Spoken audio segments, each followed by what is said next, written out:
تندرستی اور مال کی خواہش کے زمانے میں صدقہ دینا افضل ہے. صدقہ دینے میں جلدی کرنا چاہیے.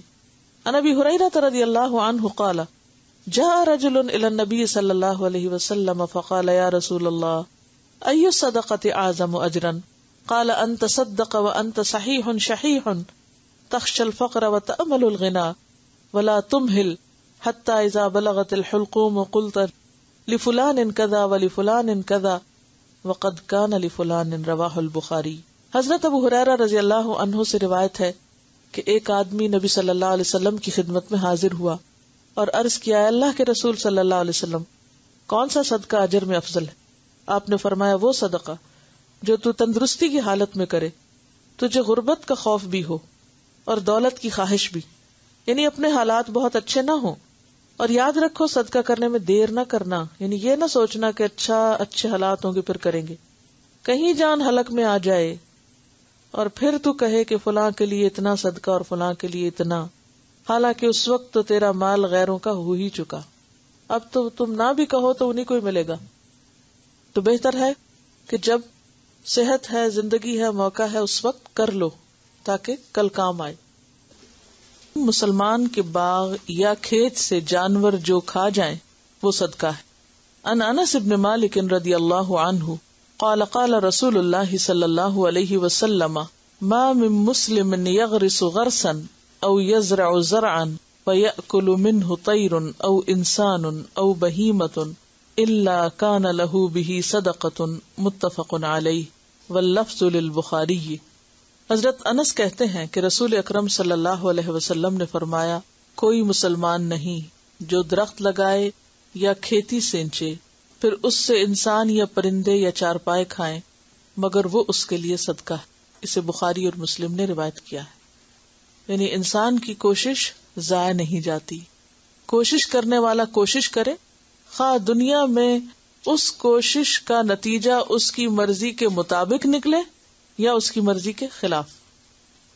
بہت دفعہ ایسا ہوتا ہے نا کہ ہم ایک کام کرتے ہیں اور پھر ہم کیا چاہتے ہیں کہ اس کا نتیجہ ہماری مرضی کے مطابق آئے، اور جب نہیں آتا تو ہم مایوس ہونے لگتے ہیں. تو ایسے میں انسان کی کوشش ضائع نہیں ہوتی. کوئی مثال، ایک مثال تو یہ نظر آ رہی ہے نا جو یہاں بتائی گئی، لیکن اس کے علاوہ عام روزمرہ زندگی میں کہ آپ اپنے بچوں کی تربیت کرتے ہیں، اپنے آپ کو تھکاتے ہیں، محنت کرتے ہیں، آپ اپنا فرض پورا کرتے ہیں، لیکن ظاہر ہے کہ بچے اپنی مرضی کے مالک ہیں. آپ کی کوشش کیا تھی جو آپ نے کر دی. اب اگر وہ نہیں مانتے یا وہ بڑے ہو کر وہ نہیں بنتے جو آپ بنانا چاہتے تھے، وہ اپنی مرضی سے کچھ اور بننا چاہتے ہیں، تو کیا اس کی پوچھ آپ سے ہوگی؟ نہیں، کیونکہ آپ نے اپنا فرض پورا کر دیا، آپ نے حق ادا کر دیا. تو اسی طرح اور بھی بہت ساری چیزیں، مثلاً اور بچوں کے علاوہ کوئی اور مثال، مثلاً آپ نے کھانا بنایا بہت محنت سے کسی خاص شخص کو کھلانے کے لیے، لیکن وہ پہنچا ہی نہیں یا کھانا اس تک نہیں پہنچا، تو اب کیا ہوا؟ آپ کی کوشش ضائع ہو گئی. دنیاوی اعتبار سے ہم کیا سمجھتے ہیں؟ ضائع ہو گئی کہ میری مرضی نہیں پوری ہوئی یا میری مرضی کی جگہ نہیں چیز پہنچی تو وہ ضائع ہو گئی. لیکن اللہ کے یہاں ضائع نہیں ہوئی، کیونکہ وہاں کوشش دیکھی جائے گی. اسی طرح آپ نے کسی کام کے لیے کوئی خاص کوشش نہیں کی، پڑھا نہیں، امتحان دے دیا، تک بازی سے پاس ہو گئے، آپ بہت خوش ہوتے ہیں کہ میں تو پڑھے بغیر ہی پاس ہو گئی.